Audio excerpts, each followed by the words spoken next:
Oh, some of our players have already started showing personality changes. The mentoring system is showing some surprising results. On today's show, that's the focus of the Porto Diaries. My name is Daljit. Welcome to Bustthenet.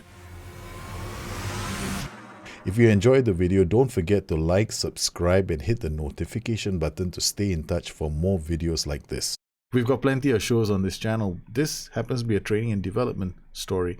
We've got a lower league challenge, basically the diffuse challenge. I have guides on the channel as well, tactic shows. I'm also planning 2 more other shows that will appear very, very soon. But before I continue with our little story with Porto, let's do a quick roundup of where we are at the moment. We're leading the table. This is the challenge when you do a training focused save, where when I write about it in my book, I always recommend promoting no more than 3 youngsters into your first team squad so that you can play them and you can develop them. On top of that, you can get some good performances from your senior players. But when, in our case here in Porto, we don't have 3, we have almost 6, and it becomes a big challenge when you're such a big group of youngsters that you need to play. They either play for you or they go on loan. We decided to put them, some of them were already in the first team, so I felt well, this will be a good chance to see what would happen with such a large group. When you have such a large group, you've got to be able to rotate them. Right? This means that you're either playing the 4-3-1 tactic, or you might even be playing 2. So we ended up having 2 tactics because some of my players are actually wingers, and we have a slightly different tactic here where we use them in inverted winger positions. But of course, this is not the setup. So to give you guys an idea of how I do things, in case you're wondering still, I track them by giving them notes. This way I can tell who the players are. Right, and you can see in terms of appearances, they've had quite a few appearances already. If I'm looking at most of my players, 33, 32, the youngsters have all had been playing quite a number of games. Diego Late has already played 26 games. Vito Ferreira has played 16 games. Thomas Esteves, 15 games. Bruno Costa, 14 games. Diego Lopez, 13 games. Wilson Manafa, 12 games. Luis Diaz, 7 games. Fabio Vieira, 6 games. And Alfonso Sousa was only played 3 games. Right. We try to rotate them as much as we can. So this player is he's a bit of a challenge to get him to play a lot of games, because there are at least 3 players playing in the AMC slot at the moment. So it's a big challenge, and I want him to learn. I want him to improve passing, vision, and decisions so that he can start playing killer balls. In terms of his development so far, progress, as you can see, this is what I'm using to track things, right? So he's has some decent development in terms of his current ability. This is pretty important, because if the divergence between CA and PA is very high, you won't get a lot of good games out of him. So you want him to play to his potential so that he grows quickly.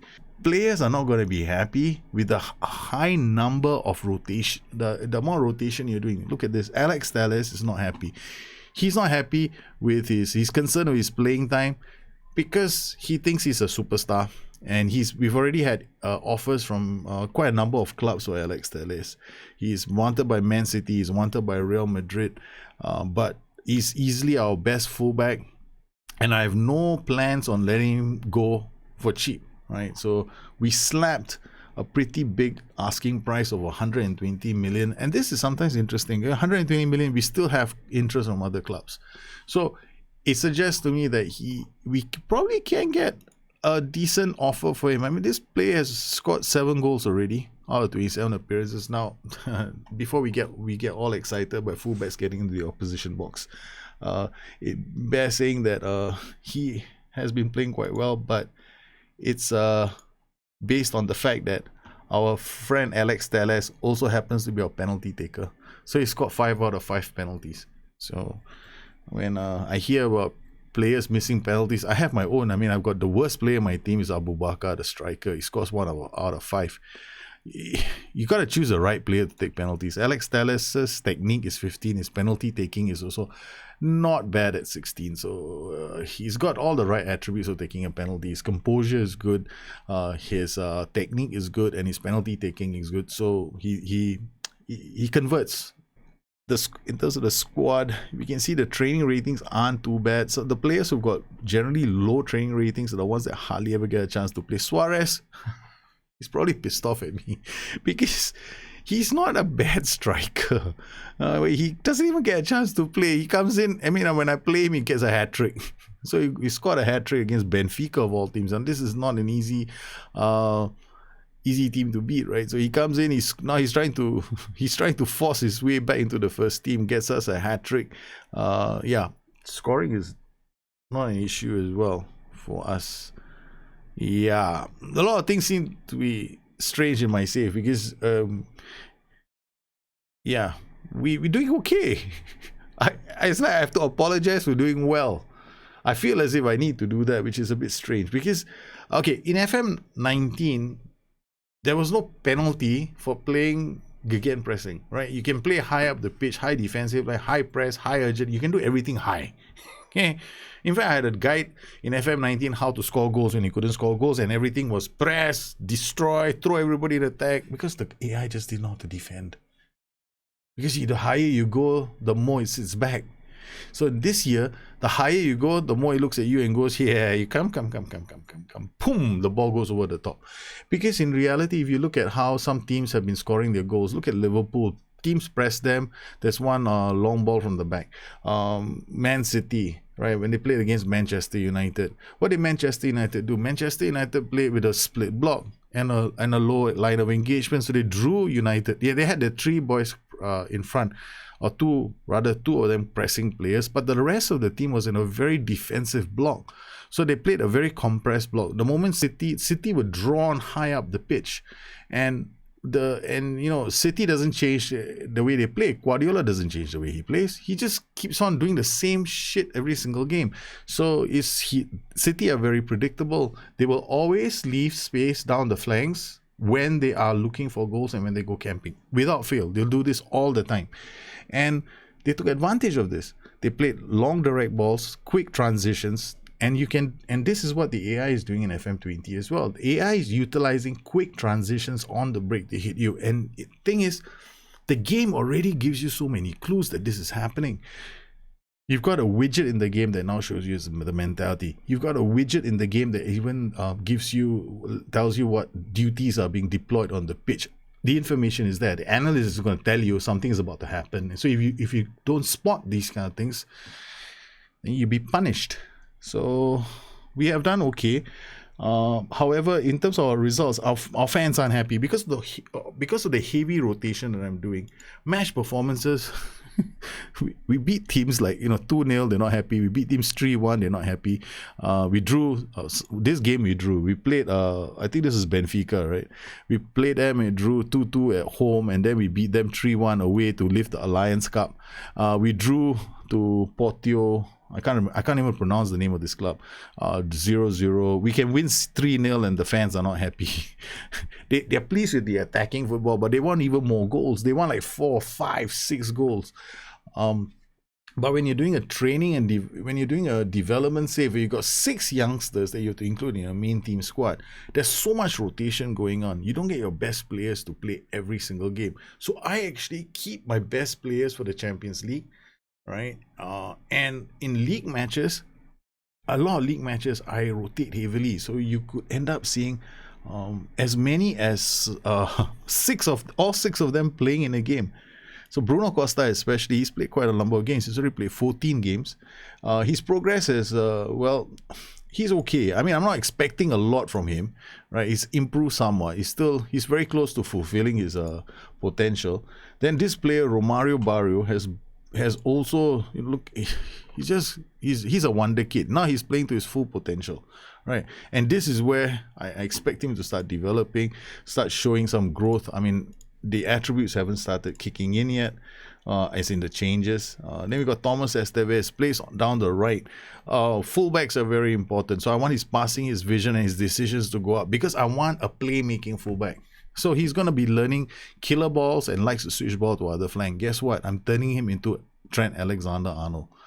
And it's not going to be difficult because he already has the baseline attributes that are quite high. Passing, vision, and decisions. They're not far away. One more point increase in all 3 and I can give him killer balls. But killer balls, you need more, right? You got to. There are other attributes involved as well. I think there are about 6 attributes that you need to raise in order for you to get killer balls in. So in terms of finding a strategy, you've got to be very clear. So the best way to do training, if you want to develop youngsters and you want them to get into your main team really quickly, you absolutely have to be very dispassionate, right? You've got to take one formation. If you see a wonder kid who's a winger, then maybe you want to, in your youth squad, and you're thinking of developing, then the whole team has to be forced into it. So that's a challenge, right? So you either play to your strengths, or you build it around some other player. In this particular case, we want to sell our players as well. So I need to raise the bar and play with the one tactic. And because I know that I can sell Alex Telles very soon, his understudy is going to be really important. So we've got a few understudies here for Telles. We've got Diego Lopez that I'm developing. His passing is still only 10. His vision is only 8. His decisions are only 10. So it's like, it's a huge change. If I drop him into the position, he's still playing well because he's an orthodox wingback, but he's not the playmaking fullback that I want. Now let's talk about something that's taken me by surprise. Okay, and it's got to do with mentoring. Now, at the start of the season, when we were looking at mentoring, we created 3 groups. Now we had 3 groups here. We had one group led by Danilo Pereira, another group led by Pepe, and one more group led by Vincent Abubakar. Now among all 3 groups, on paper it would seem that the first 2 groups are definitely the ones to go for, and the third group, which is led by Vincent Abubakar, he only had an average influence over the whole group. But as it turns out, in terms of mentoring, guess what's happened by February? By February, the group that's shown the best development has been mentoring group 3, which is led by Vincent Abubakar.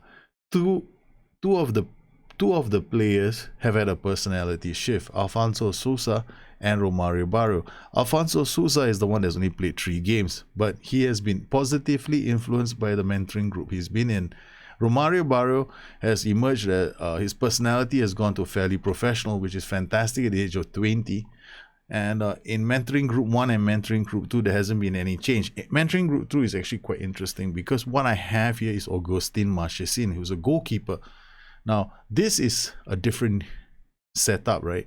This is a defending unit and a goalkeeping unit in one. But again, here, this is a split group because Luis Diaz is an attacking midfielder. Bruno Costa is a attacking midfielder. So all 3 of them are not in the same unit, right? Here we got Danilo Pereira. He's in one unit. Thomas Esteves is actually in the defending unit. Then we've got Diego Lopez defending unit. Victor Ferreira is in the attacking unit. So we've got a bit of a mix-up in our unit. So what I'm going to do now is I'm going to remove Luis Diaz and Bruno Costa. I'm going to add Luis Diaz and Bruno Costa into this group. So they go into this group. I'm going to remove Thomas Esteves and Diego Lopez and put them into this group. Thomas Esteves and Diego Lopez. So we move things around now. We've got Pepe, who's a defender. Augustin Marchesin is a goalkeeper. So we're going to remove Mr. Augustin Marchesin.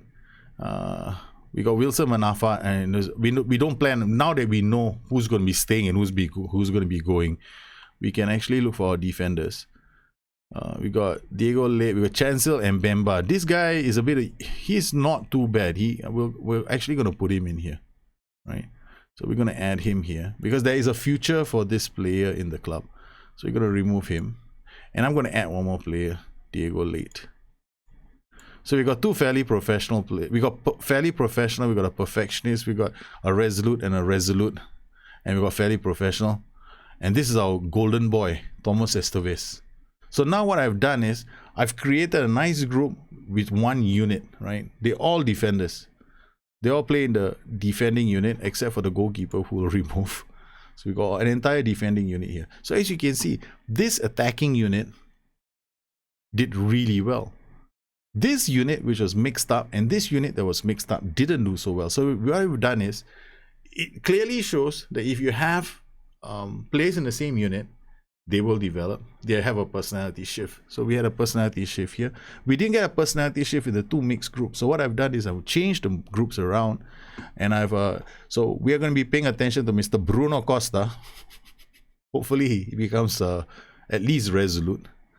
Spirited is not a bad personality. To be honest with you, it's not that bad. Luis Diaz, balance is the one that we're aiming for. Here in this, we're after Thomas Esteves.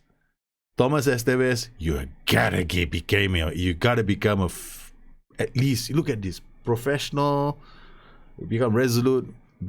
I'd be happy. The only downside now for our training is actually this, possession technical. I know people have been asking me, how do I find a possession technical coach? And I'm like, how do you know the attributes of possession technical?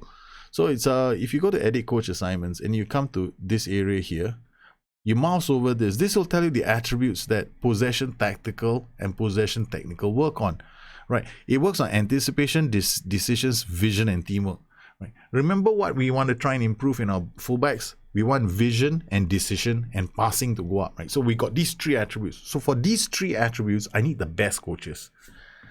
So I got decisions, vision, and teamwork. I only have 3.5 stars. There's a problem. I got to fix this. And then for technical, we have passing. I only got 3 stars. So my problem right now is the possession coach. I've got to bump this up, because if I want killer balls to come quick, this coach I got to find this coach. So this is the challenge at the moment to improve. So the one way of doing it is to come here. We got 3.5 here. I'll drop this. I get 4 here because of moi. But the problem then becomes the load becomes light. I mean, I could just do something about it, but it's not enough. We want to try and get ourselves another possession technical coach. So what can I do now? The board have no concerns about the size of the coaching team. If I go to the board right now and ask them for a coach, this is probably not a bad time, right? But the board is not too happy because they wanted me to sign players from domestic rivals. I haven't really done that because we should increase the number of coaches in the first team to allow increased specialization. If it could be handy, we add some extra coaches to the first team so we can spread the workload out a bit better and enhance performance. I'm going to try with that. Increase the coach cards will help the endeavor. Request granted.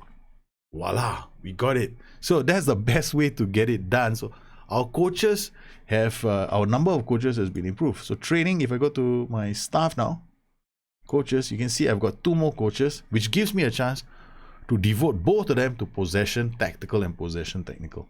We drop 1 more. We got quite a few coaches, but they're all probably only 4 stars right now. So we're gonna raise this bar again to 14. We got technical directors. I'll drop determination. I'll drop motivating. I'll drop discipline. We got front chest. There's a chance that I don't really care about all these, right? So I'm not too bothered with that. You can look at information. He's got a fairly determined personality. I still don't care about that. He has a preference to be a coach in his next role. He'll have to be trained, right? So you gotta improve this coach in the long run. It's only a Continental B license. 184, 156. Coach, he's gonna have more. So we'll give him about 172, 180, and we suggest terms. He wants 238,000. That's a lot of money. Okay. All right, done. We got another coach coming in. So we've got 2 coaches that are going to come in to our team. And this gives us a chance to work on those 2 areas and improve our players' performances, or rather their training performances. So that's basically, in terms of training as well, calendar, now we in February. So my schedule is basically the same. I'm doing the same thing. I'll just go into my schedule right now. We've got attacking, pure aggressive. Now I know that passing, vision, and decisions are the ones I want to work on. I want to create a second schedule right now, just for my fullback, right? So we're gonna create this, save as. This is gonna be for my fullback. So as this is gonna be just done for our boy. Ball distribution. Ball retention, attacking first. No, I don't like these two. I want this. Play from the back. Okay. So you got play from the back. It gives me dribbling, first touch, passing, composure, flair, vision, teamwork. So this is my fullback training program. This is just for the fullback, man. This is crazy. This is like, okay, we created one for our playmaking fullbacks. So we come in here, we'll save this as playmaking fullback. All right. So we go back to our calendar. This is what I do in a lot of my games, right? So we come in here, we go playmaking fullback. This means that I can go into my schedule and I can delete this and import my original attacking pure aggressive. This is for my strikers, so I don't mess with the strikers development. So we got youth, mentals, playmaking fullback, and here will be attacking. This is for the strikers. Okay, this is good.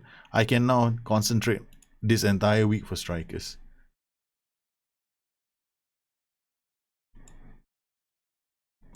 So we got this for my striking unit, and we have one for the defending unit. So you got one session as well for the fullback.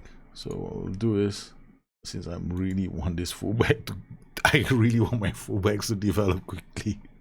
This is a bit much. Now you can see these blues coming in, right? I don't want these blues.